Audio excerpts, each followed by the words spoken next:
Good morning guys, how's it going? Well, it's actually not the morning, it might be the morning for you, but it's the afternoon for me.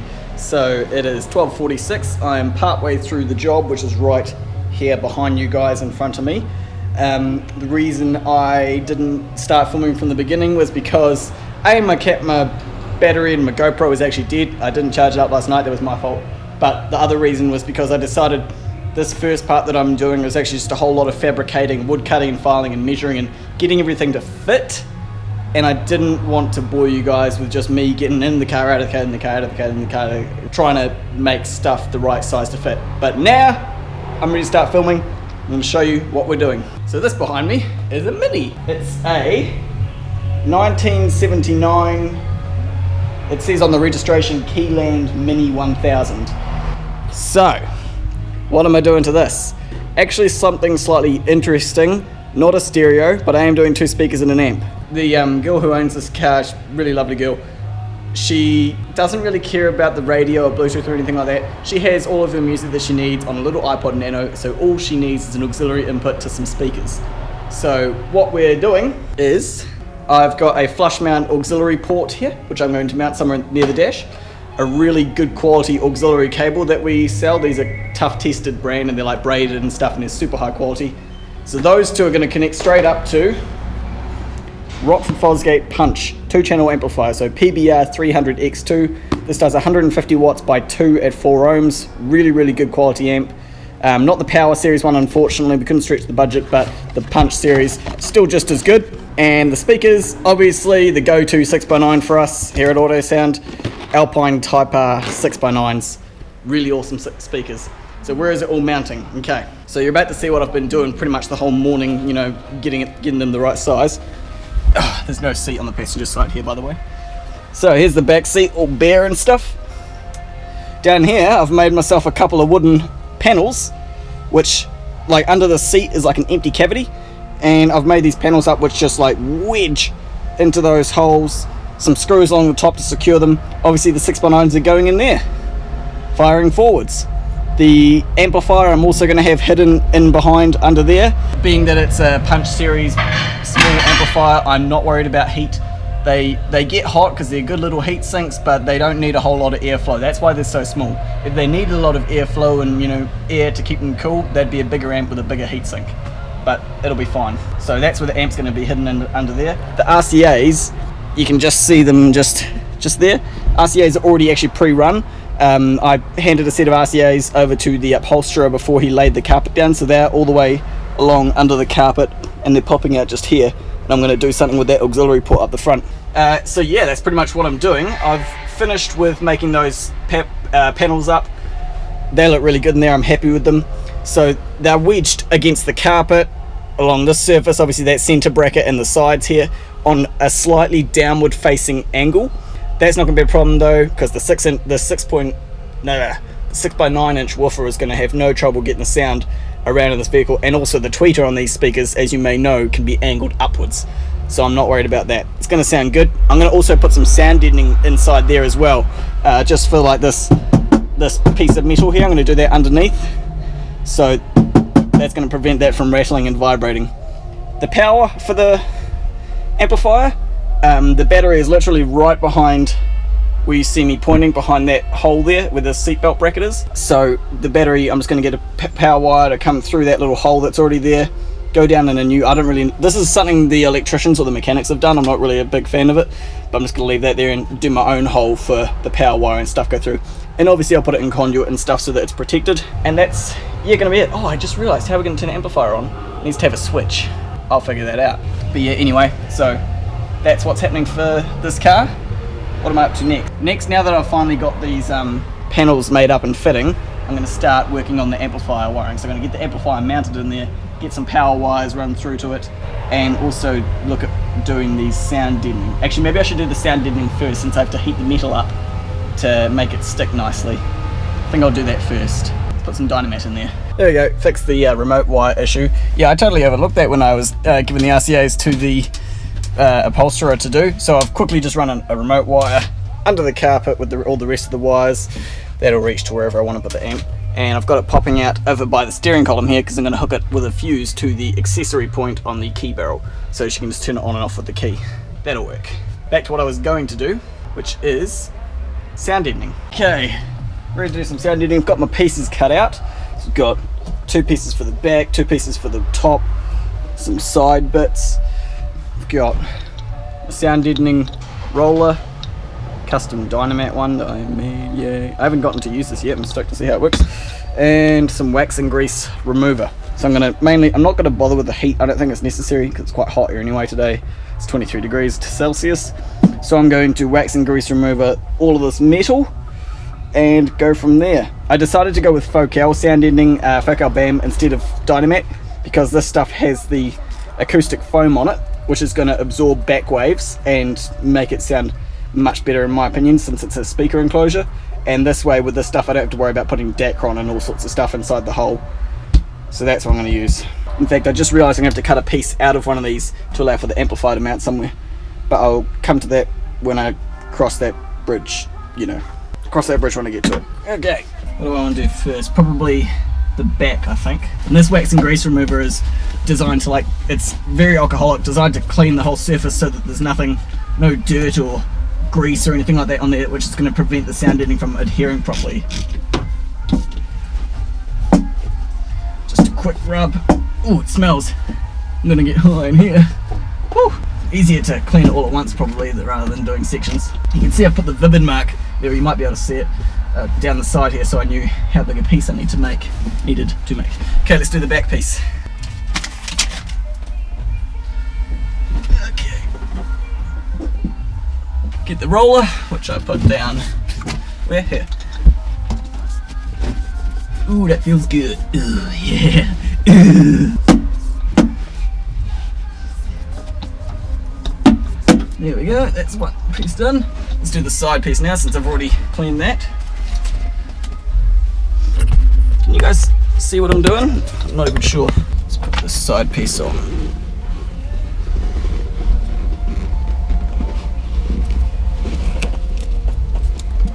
There we go.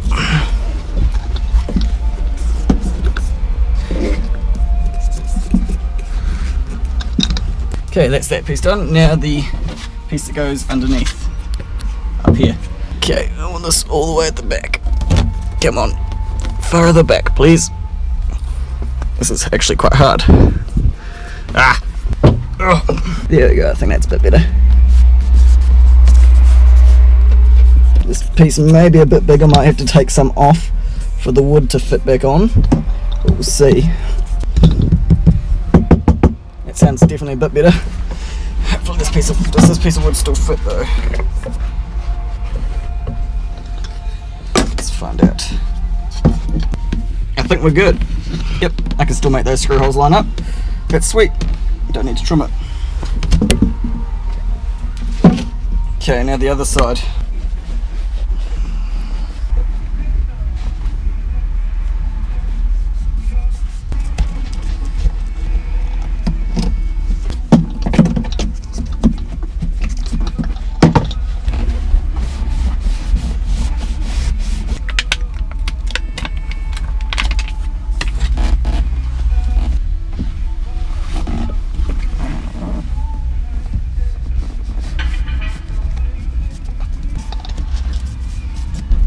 All lines up. Sweet, we're good.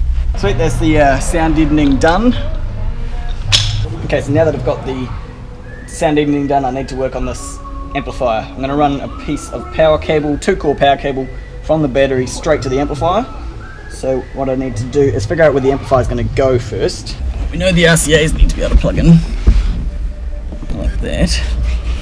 Man, it like just fits vertically that way. Have to go right over in the corner here, just because this section here you won't be able to see, but this section from here to here is raised and not long enough for the mounting points on the amp to reach it. So I think way over in the corner is going to be the best bet, one side or the other. Only problem is getting the power cables out of that plug. The other thing I can do, I suppose, is mount it like, I don't know, somewhere here in the middle. Maybe, I mean, I've never really enjoyed putting amplifiers upside down, but since this whole thing is a heatsink all the way around, there isn't really an orientation it has to go on. Maybe I could hang it from up there That might not be too bad. I think I would probably put it this way around though, because that way the power wires are on the same side as where the power wires will come out. I think, yeah, maybe that's the go. I can use some nut and bolts. Question is, do I take this acoustic foam off? No, because then it might rattle. I actually think I'd leave it on there. Okay, yep, that's what I'm going to do. So, what I need to do, drill some holes for bolts to go through. Yeah, that's going to be the way. Let's mark where we're going to drill our holes. It's getting dark in here, I can't see. I honestly can't even see. I think I have to use a Vivid or something instead. 1 dot, 2 dot. This out of the way. Drill some holes. There we go. 4 holes. Now, if I can use 4mm bolts, that would be the best thing to do. If they fit, let me just check 4mm bolts fit in this. The 4mm bolts do fit through the amp, so I'm going to widen these out to 4.5. 4, and I reckon I actually can get away with some smaller bolts in there. Let me go see if I can. Oh wait, but the... Oh bugger. Oh, my screw holes are way in the wrong place, guys. Bugger. They're too far forward. They need to be way further back. Bugger. Oh well, just drill some more holes.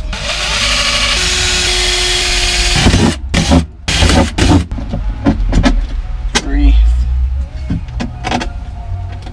4. Okay. Nuts. There we go. Amplifier is mounted, hanging upside down there. Lots of air around it, should be good.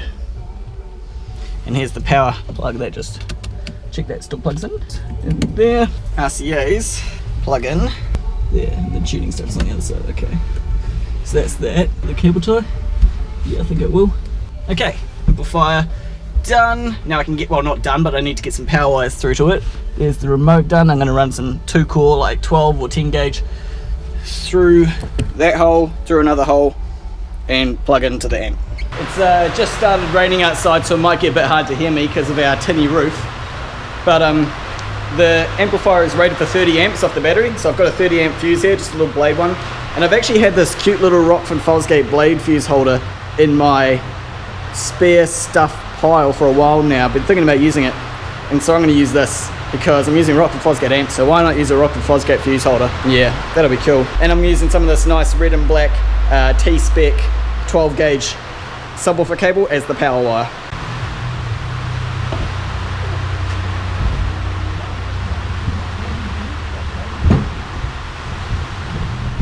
Ah, come on, one hand job, well, 2 hand job, but you know.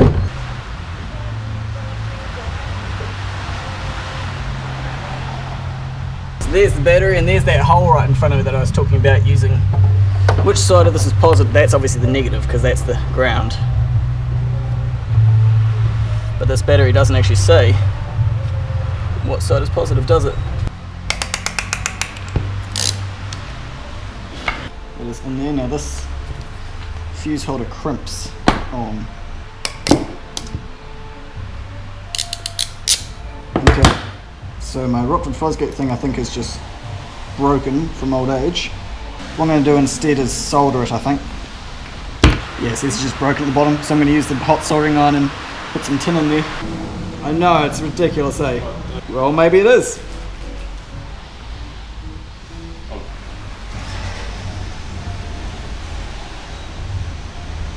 There we go. So what I've done there is I've, on both of the crimps, I've soldered the cores onto the crimp as well as having it crimped by the crimper. And that's just going to make sure that it's a 100% good connection. Now, this piece. This fuse holder just doesn't want to be soldered to. Okay, I'm pretty confident those are soldered in there good enough, so I'm going to put the heat shrink over it and warm it up.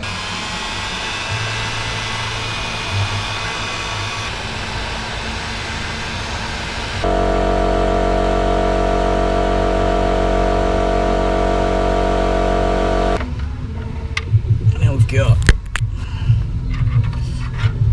our positive side and our negative side. And they're just going to bolt straight onto the battery. I've got it wired on, but I've got the fuse out. That way, because that wire's going through, I don't want to touch on anything and short out a fuse or a battery or anything like that. So the fuse I'll put in last. So now I can get this power wire, which is all bundled up here, get it through into this cavity, connect it to the amp. And I can do the same with the remote wire, put the speaker wires on, it'll be done under here. The best way to do it is just to have it go straight down like that. Just straight there, I think. It's going to be the best. We're through. Make it a bit bigger, which requires my step a bit. And I pretty much just push this step a bit the whole way through to open up to like a 13mm hole.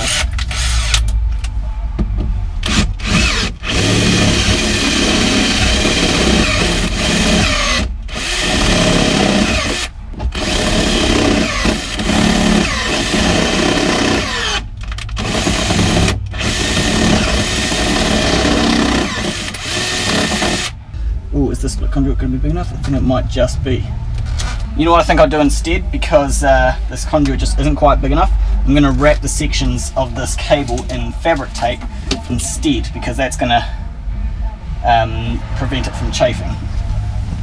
Stuff's really good. It's like really hardy, like sticky cloth tape, and basically you wrap it around your cables and it makes them look really OEM for one, and two, it's really sturdy, so chafing is not going to be an issue with this stuff on here.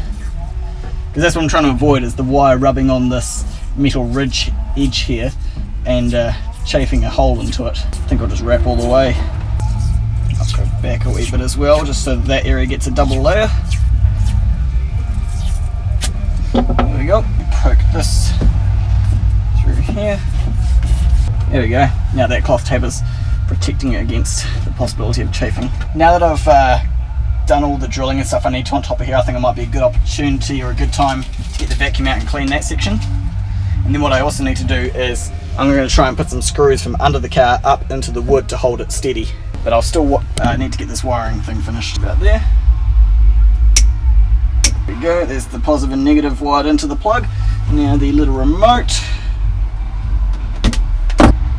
Okay, there we go, that's wired in. Now I can plug in the power loom. Cool, that's that done. What am I up to now? Probably need to, I'll do the speaker wires real quick, and then I'll work on securing those boards from underneath. Oh, there. So this is the little speaker wire harness it comes with. I'm just going to solder some 16 gauge speaker wire in there and extend it out. Okay, so what I'm doing now is working on securing these boards from the bottom underneath the car. By the way, yeah, I did the little extension of the speaker wires, that's all done. And put crimps on the ends. So I put these in place, put masking tape down along the front edge of it so I know whereabouts the wood goes to, and I'm going to use this right angle drill to drill just 2 holes on each side, you know, to put some screws up from below and come into the wood. So I'm going to start on this side. I kind of want to go about here at the end and about here in the middle of this one, I think. So I'm just trying to, you know, gauge. What actually I should just do is get a little Sharpie. There. I've already looked under the car. There's absolutely nothing along underneath the bottom side of this car, apart from in the middle of it here. So, move this out of the way, and through we go.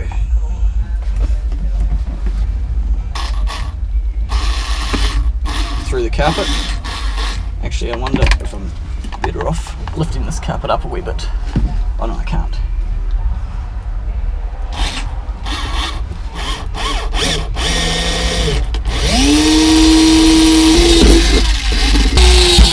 There we go, through the middle. Cool, that's that side done. Through the middle. There we go. So now theoretically I should be able to just put these pieces of wood in place, screw them in, and then drill up from underneath to drill some holes in the wood. I can't just go power threading it in because this MDF will split, and then I can put some screws in afterwards. So, okay, make sure those are lined up. Alright, okay, cool, that's all good.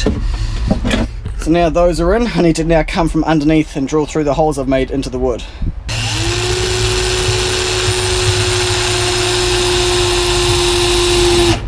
There we go, I think that's gone in. I should be able to tell. Yep, must be in the wood because, yeah, it is. Sweet. And now the other one is further under. Cool. That's those two. Stupid.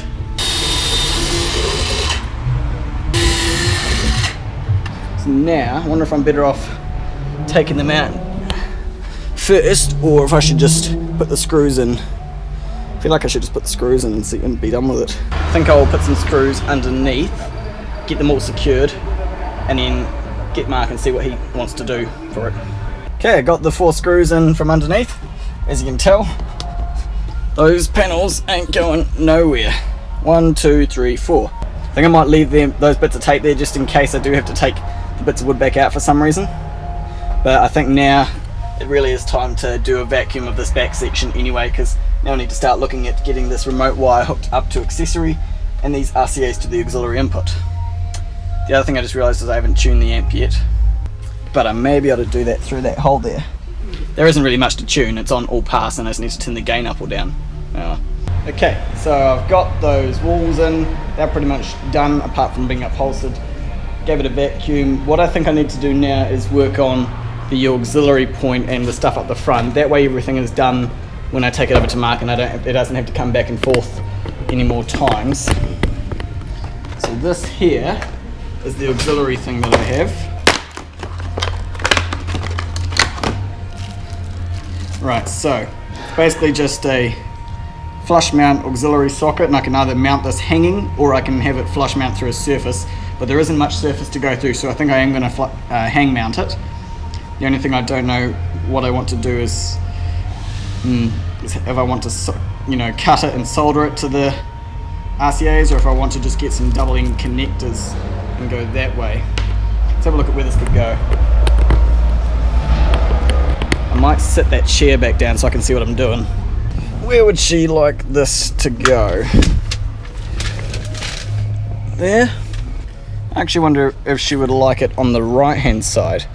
Hey Grant, where do you think I should hang this auxiliary socket from in the dash?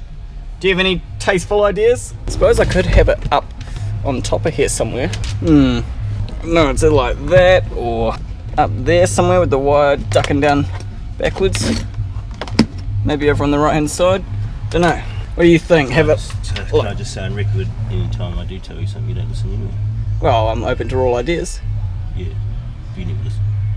Yeah, well, depends if I like the idea or not. Yeah, so why do I waste my breath? Well, you might have a good idea this time, Grant. Who knows? I don't know. What do you think? Hanging or like I could have it like down in the corner up the top there somewhere, or maybe on her side where she can. No, just in the corner there. I would like it to socket mount in there, but I really don't want to bother or deal with trying to flush mount something into this nice panel. Also, I think it'd be good to try and keep it original. What about in this corner? Okay, I think I know where I'm going to mount this now.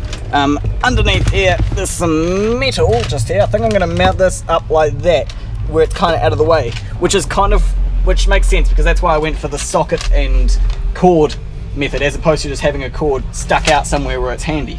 I want her to be able to disconnect it and make it, you know, hidden if necessary. So I think I'll have this up out of the way up here where you can almost not see it, and then her cable can just plug in here and then she can plug her iPod in and sit it up here. That sounds like the way to go, I think. Just want to show you guys how I'm going to hold this up because I'm actually a wee bit proud of what it figured out how to do. Up right where I want to mount this, where the screws would go, there's actually already holes there. So what I'm going to do is I've got a cable tie here and it's going through one side with the head in there. This goes up in one hole, comes out the other hole here, and then this is going to come down through this hole, and then I'm going to have another head, like another cable tie head, which I'm going to cut right off and have that in there. It's basically going to be self-secured. Hopefully that makes sense. Here's my other cable tie. So this comes down through this hole, and this one goes through here, on here, you can see now. So what I do now is I pull this one all the way into the hole like that. This is going to work, I think. And now what I do is get my little cutters, snip the end right, the whole thing off this. Now, if I get my skewer, I can push this all the way up inside this hole.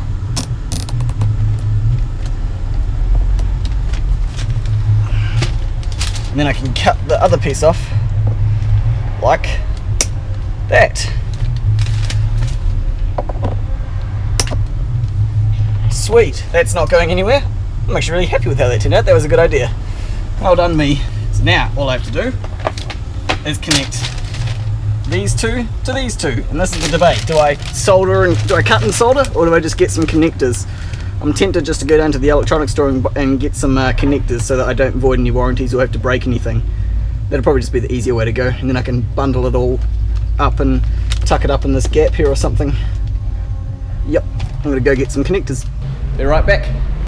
I'm back, but I haven't got the parts yet. I've sent Grant down to get them, and while he's doing that, I am going to try and wire up this accessory wire. So I'm gonna need my cushion so I don't break my kneecaps off. Right. Let's have a looky here. I've already figured out what wire is the accessory wire. This is the little plug that comes undone. It's this, oh, that's coming out, okay. This is a little bit broken. So I know which wire of these bundle is the accessory. Might as well leave that connected, I think, actually. It just fits in there. So all I need to do is wire this big blue wire onto a fuse and then connect it onto one of those wires up there. Man, there is very little room to work up here though. Fuck to it. Like, there's only room for my hands, but then I can't see anything. Oh god, I'm almost tempted to use a scotch lock just because there's no room for me to get my hands or a crocodile or a soldering iron up there without melting anything. First thing I'm going to do is get rid of their cable tie that they haven't bothered to snip. There we go. I think I might actually be, for the first time ever, guys, using a scotch lock. And I don't like these things because they're big and ugly and don't do the best connection, but I think it's going to have to do for this because there is just no room for me to work up there. So this is a scotch lock. It's basically like a red plastic clip thing with a metal blade in it which pushes down and slices into wire A, and which has a stopper on one end, and wire B which goes all the way through. I don't like these things at all. This is the first time I've ever used one from one of my own installations, and I take a lot of them out of cars because they're a real cheap way of doing things. But in this case, I just want to point out there is absolutely no room for me to even get my hands or a soldering iron in here. I can't even see what I'm doing with my hand in there, and I have to get into one of these wires up here. So this is a one-off occurrence, one-off reason. I do not like these scotch lock things, but I'm going to have to use one. I don't really know. I've got my pliers. Pretty sure all you do is... Fuck, see, I can't even see. Can't see what the fuck I'm doing. And I don't know if it's going to be any easier if I unplug it or not. I don't know. At least I know what wire I'm getting. Can't see, I can't see. Oh my god. Okay, I've got it over the wire. And here's the little wire I've got with the fuse on it. There's there. And now I'm pretty sure I have to use pliers. I just squish that down. That metal blade. And I can't see what I'm doing, so can't see what I'm doing. This is so oh my god. I complain a lot. I don't know, I haven't seen him leave. His car's here. Oh yeah, I think that might have worked. Just need to, so I've used my pliers and I've used them to squish the middle blade. And then this plastic flap folds over, locking the clip in place so that it can't come undone. So if I've done this right, I should have power on here when I turn the key. Yes! Okay, at least we know that's working. Just do need to get this thing properly clipped closed. That doesn't work because that just hits on itself. Oh my god. See, this is like just a prime example of why not to use them. They're just a hassle. Or have I got it? Oh no, cool, I've got it. Sweet. Okay, now just need to join these two wires, the blue and the red. Solder those together. Okay. So now with a bit of luck, if I turn the key on, we should see a blue light coming from either one of those speaker holes for the amp having turned on. Because I have put the fuse in, so let's turn this on. Accessory. Do we see a blue light? Not there, we don't. What about on this side? Do we see a blue light there? Yes, we see a light of some sort. I think the amp is turning on. One way to tell is we hook a speaker up to some wires and plug our phone in. So, oh, here's the connectors Grant got me. A couple of nice gold ones. These look like really good quality to me, that's what we want. Okay, so here's the nice auxiliary cable we're gonna give her. It's a tough tested one, it's braided, really nice quality. gold terminals. Let's just plug that in there. This feels good. I wonder if this one will plug into my phone. No, I need to take the case off a wee bit. I asked her wouldn't she prefer Bluetooth, and she wanted auxiliary. So, just any song, that'll do. Volume is up. So now, if I plug in one of the speaker into here, we should have something, I believe. Oh, we do.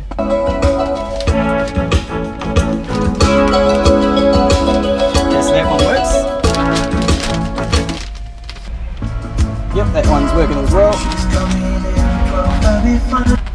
Okay, so that's good. But the problem is, that's as loud as it goes. That's with my phone right up, so I need to turn the gain on the amp like right up. Okay, I can see the settings. Here, you guys want to see, have a look at this. I've got my phone set up in there with the torch turned on, and I can see what I'm doing, kind of. I just need a long enough, I think I need a longer screwdriver. Let's see if I can see what I'm doing here. Okay.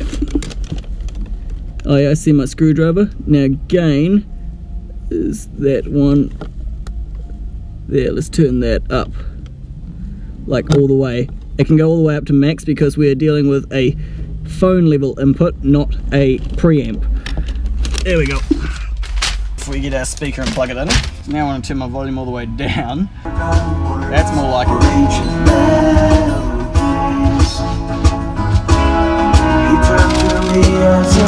That's up to there. Hurry boy, it's waiting there for you. So as you guys won't be able to hear it, but I can hear now there is a bit of floor noise. That's just the case when you got an amplifier turned all the way up, but it's what we need because we're dealing with the phone as the source. And if I plug it in, it's a wee bit poppy, but you know but then as soon as you play something, the popping goes away. Fuck, I don't even know if it needs to be that loud. I could turn it down a smidge. That's one 6x9, not even in the cavity. It's gonna be loud. She's gonna love this. Awesome. Well, we know it's working. Let's turn the key off. Fuck, those amps are powerful little buggers. Okay, so all I need to do now is bundle this up, and then it's ready for this stuff to be upholstered and put back together. And then you put the speakers in, and then it's done. Let's bundle this. There we go, that's those. They're not gonna be unplugged now. So now we need to start looping this stuff up together. I probably need to get another cable tie, I think. Where's going to be a good place to bundle this? Take this like that, and then I'm going to cable tie it up. Whoop, moving you guys around. Sorry about that. Ah, you guys. Whoop.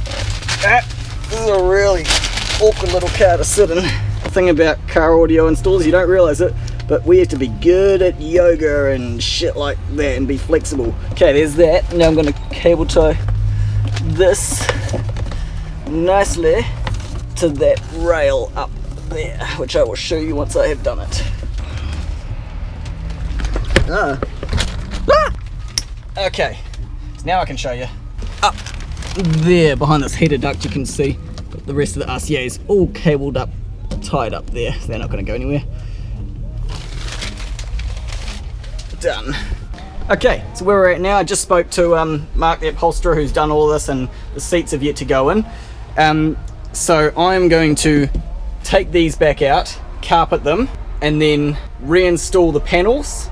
I need to put a couple holes here and there for him to be able to screw up through these holes into his seat, and then the last thing to go in will be the speakers, and then probably the front seats, and then it will be literally done. And that should be sometime tomorrow. It's only like 4:38 now, so I've still got, you know, a good 20 minutes before I have to do anything. I'm going to drill those holes for him, and I'm going to start carpeting the panels. Maybe I'll get one of them done tonight. That'd be good. Okay guys, coming up towards the end of the day, I'm going to carpet these baffles and then put them back in. Mark can screw his seat in, then the speakers go in last. Job done. So, got myself my black carpet, wood, got my glue. Hopefully this works, this glue. We're going to find out, aren't we?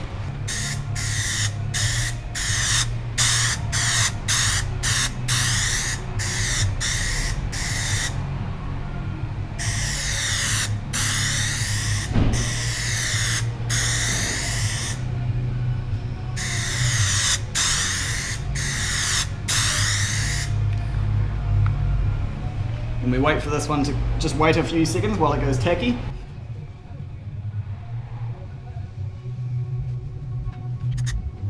think we're pretty much there. Fold this over.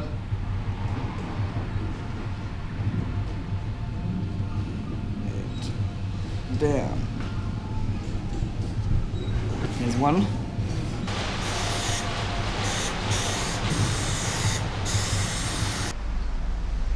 And down. Okay, let those dry.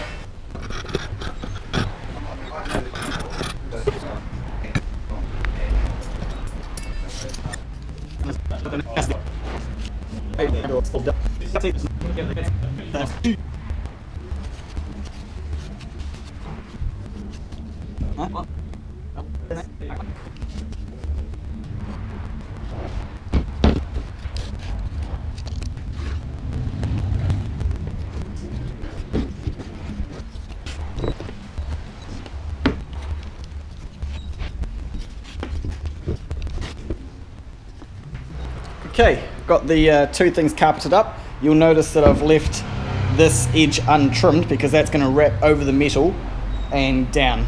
But what I do need to do now is mark out the speaker screw holes, and there's a trick I use with the soldering iron for that, which I will show you. So what I do is I have a look on the back-ish to figure out where the speaker screw hole is, and then I use my awl or my skewer and just sort of poke around for it.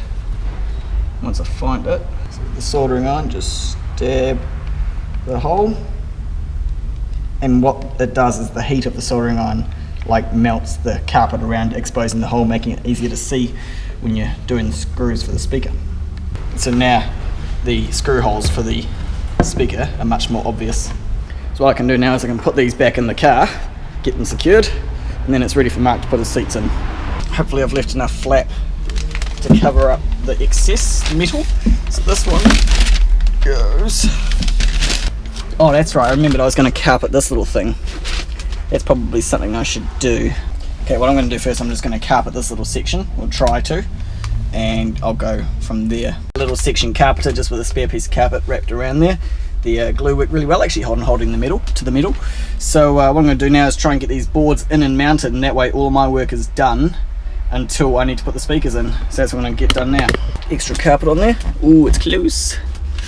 Hopefully it's still will wedge on, and in you go. Oh man, that's perfect.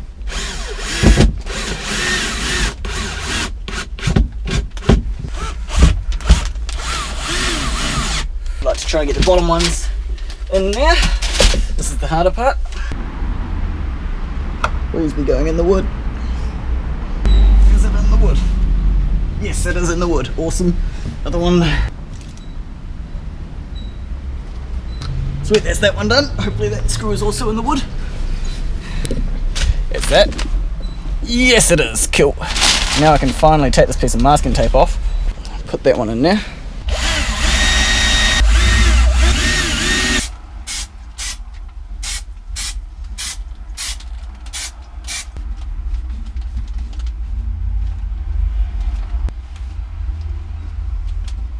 Got both of these carpet bits wrapped over the lip. Got that centerpiece. God, it's rustly. There we go, looks pretty good. Got them wrapped over the lip a wee bit. I did make a wee bit of a cock up when I was cutting the carpet out for these baffles. I totally forgot that I was going to wrap it over and didn't allow myself, you know, the amount of excess that I would have liked to have completely wrapped all the way down into that bottom corner. But oh well, it looks good enough, and the seat's going to be on top of it anyway, so you're not going to see it. So now I'm just going to get the wax and grease remover, quickly clean up some of these side bits because I've got a little bit of glue overspray, vacuum it, and then I'm done. Don't forget my phone is there. Don't forget, remind me guys. There we go guys, it's looking pretty good. I've given it a vacuum, cleaned it all up. Everything's in and ready to go. Got his screws for his seat to mount to. You know what, I'm supposed to wait, but I'm going to put the speakers in now because I want to hear what this sounds like. Ta-da! Speakers are in and they look so cool. I am so stoked with how they turned out. Oop, that piece is lipping a wee bit. Speakers are in tight. I'm glad I didn't have to make anything. They screwed down well.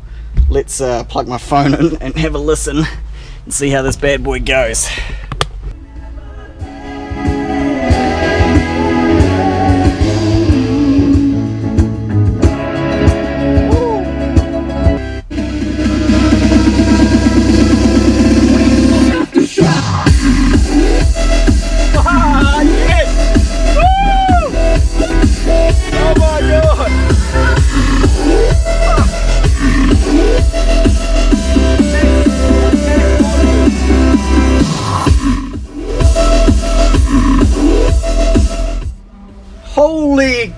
crap balls those go.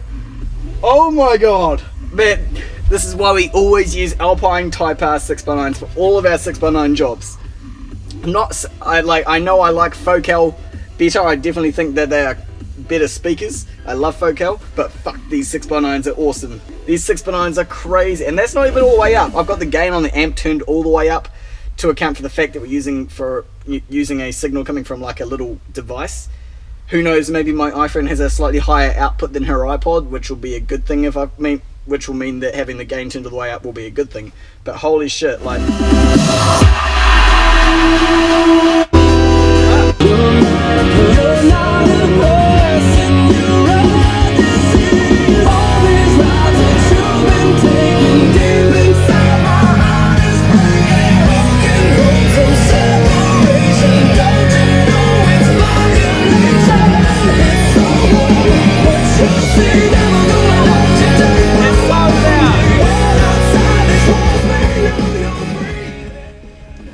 Cameras don't express how loud that is. That is so loud, and that's not even all the way up. I'm scared to turn it all the way up. I'm scared I'm gonna break the speakers. This is a good bloody amp. It puts out 150 watts RMS by 2 continuously, and these are 110 watt RMS speakers, 330 watt peaks, so they should be able to handle it. But man, I'd be scared to make them go any more than that. That's crazy. And the bass response. Now, it's not like subsonic like rumble like you get from the sorry, battery died. Got you plugged into the power bank now. God, the quality of that. Like, there's a lot of mid-range, a lot of bass, not much treble. But for a loud sound, for a 2-speaker system where their speakers are down low, out of the way, I could not be happy with that. They're not as bassy as the 8 inches that I put in the boat recently, but that's because those are bigger woofers and they were in bigger enclosures. These are little 6x9s, you know, they're almost suffocating a wee bit in that enclosure, but far out. I'm most impressed, I think, with this amp. This beauty of a little amp. Let me show you something interesting I read.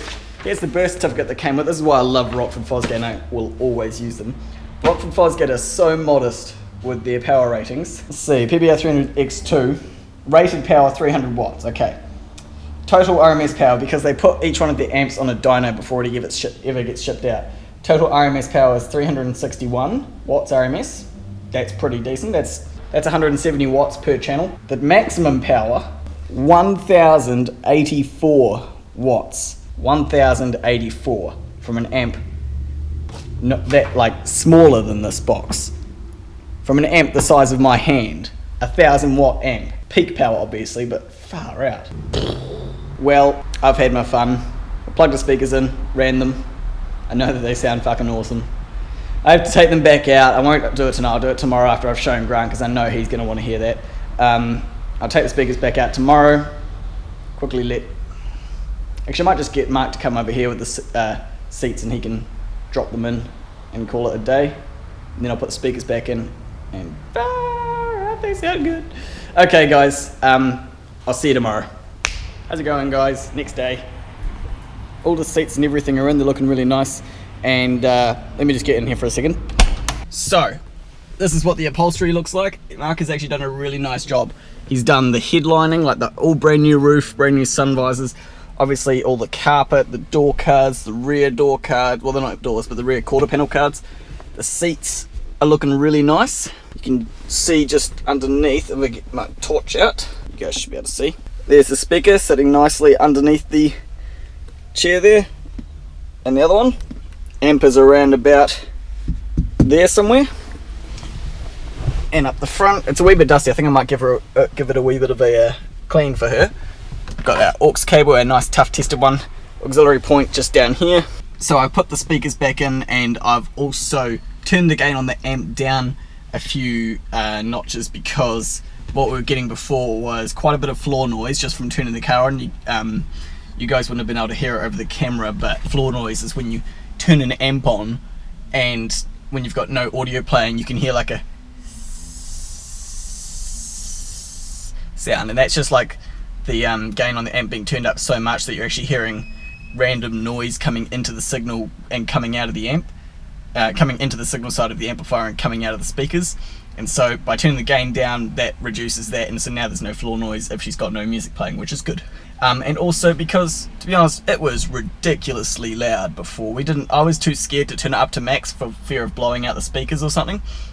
So I've turned it down to a more reasonable volume now. I'll show you what I mean. I really love these tough tester cables. They're so good, such good quality, and they come with a nice little cable keeper as well. So I can just plug this in here. Okay. So that's about mid volume, but now we're turning it all the way up. That's still, oh, some's going. Yeah, some's going. See, here's a more distorting song. Could be a smidge louder, eh? What do you think, louder? The volume's similar.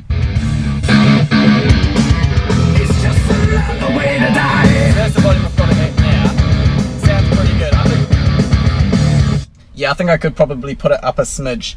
But the thing is, you don't know what it's going to sound like until you get the speaker back in the hole, and it takes 5 minutes every time to get that speaker in. So I'll take the speaker back out and turn it up a notch, and then that'll be pretty much the job done. Yeah, it could definitely go up a bit. I had it all the way up to max before, and I thought that was just too loud, because even at like 3/4 volume, I didn't want it any louder than that. So yeah, that's the job pretty much done, guys. This nice auxiliary cable just coils up like that. And then this little thing domes over here. And we've also got her manual and birth sheet for the amplifier there, and those are just some bolts that are supposed to go for this seat that you guys are sitting on here, but Mark didn't have the mounts for it to secure down, so it's just sitting there at the moment. But so that's for the customer, so that can go up there. But otherwise, yeah, that's this job done and dusted, guys. I hope you've enjoyed watching it. I realised I didn't show much of the progress in this one, mainly just because it was a simple sort of job. It wasn't simple, like making those boards was going to be a long, arduous process, and it was, and that's why I didn't really want to waste your time making you guys watch that, you know, while I made them for 4 hours. So thanks for watching, guys. Let me know what you thought of my install down in the comments. If you liked the video or if you like the install, give it a thumbs up. When you give the video a thumbs up, it pushes the video out to more people get to see it and find the channel and subscribe, and everything is good when that happens. You can support my channel on Patreon. I've been trying to think of something cool to say at the end of all my videos. You know, as of now, a lot of people have little catchphrases they say at the end of their videos. I've been saying have a good day at the end of my videos for a while now, and I feel like I could, you know, send a better message. So if you've got any ideas as to what I could say at the end of my videos, drop them down in the comments. So thanks for watching this video, guys, and also a huge shout out to my 3 major Patreons, Sean Livingstone, Andrew Harley, and Clint Lee. Thanks so much, guys. I'll catch you in the next video. Today's episode was brought to you by Andrew Harley and his 2009 Nissan Cube. Andrew's Cube is fully loaded with an Alpine CDE W265 EBT and a KTP-445A, which I presume is your 4-channel amplifier. And I'm pretty sure KTP, that sounds like Infinity Kappa, I'm just guessing. And it's also got 2 sets of Alpine Type R SPR 60s, which are 6.5-inch components. I also wanted to thank you, Andrew, for the awesome message you sent me on Patreon. That's awesome, dude. I'm so glad to hear how much you love the channel. If you would like to have your ride featured on one of my videos, you can support me on Patreon at patreon.com/caraudio.etc.